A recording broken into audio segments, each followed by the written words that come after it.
Hello les amis, j'espère que vous me voyez bien, j'espère que vous m'entendez bien et surtout j'espère que vous allez bien. Aujourd'hui on va parler de choix difficiles associés à ta mission de vie.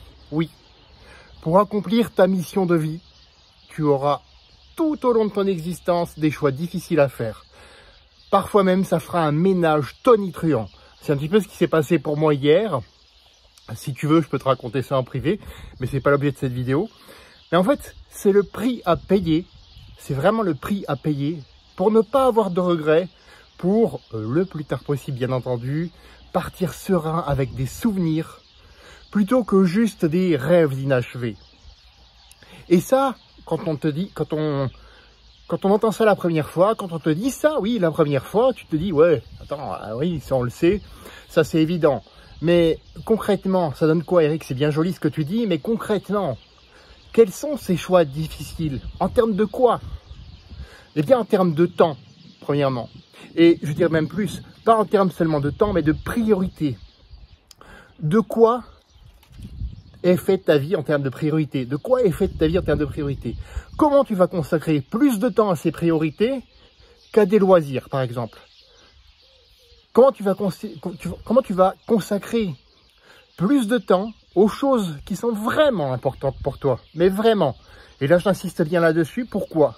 Parce qu'on a tendance, moi le premier aussi, on a tendance à vouloir faire plaisir à autrui, se dire oui, je vais faire ça, oui, je vais faire ça, et on se retrouve parfois un peu débordé, à la limite du burn-out, entre guillemets, parce que justement, on veut plus plaire à autrui. C'est ce qui m'amène à la deuxième raison. La deuxième raison, c'est des choix difficiles en termes de relations sociales, en termes de groupe avec qui tu vas t'associer. C'est la loi de l'association, tout simplement.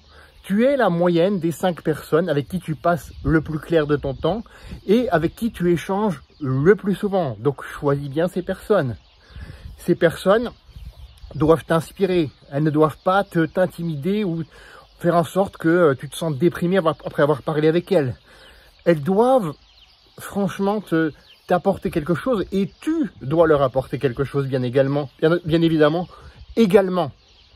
C'est important ça. Si tu ne leur apportes rien, au final, ni eux ni toi n'en sortons gagnants. Donc les relations sociales, c'est aussi ça. Autre chose en termes d'estime sociale aussi, tu vas devoir faire des choix. Parce que, laisse-moi te le dire d'emblée, tu vas être apprécié effectivement par certaines personnes. Et donc, choisis bien ces personnes sans vouloir retourner sur le point 2. Et tu vas être détesté par d'autres. Détesté par d'autres. Et tout ça, c'est normal. Par exemple, les haters. Moi, les haters, ils me rendent fou. Les haters, ils me font parfois que j'ai des réactions épidermiques. Rien qu'en parler là, tu vois, j'ai une réaction émotionnelle. Et c'est normal, j'ai fait la paix avec ça. T'en as qui te disent, oui, mais les haters, il ne faut pas en tenir compte, ou il faut les remercier. Non, moi, je ne les remercie pas, je les bannis. Point. C'est tout. C'est aussi simple que ça. Et enfin non, c'est pas simple. Ça paraît simple. Ça paraît simple parce que ça génère des émotions d'abord. Ces émotions, il faut les sortir. Tu peux utiliser le sport, par exemple. Tu peux en parler avec des amis. Tu peux te laisser un petit peu aller à faire ce qu'on appelle une thérapie de cris primo.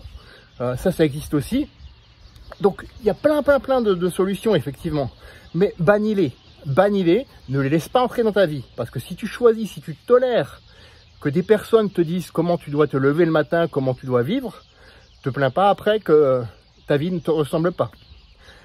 Et enfin, en termes d'émotions, j'en venais de toute façon à ce point-là aussi. Alors tu me diras, oui, mais les émotions, on ne peut pas les choisir, on les ressent. Je suis tout à fait d'accord avec toi.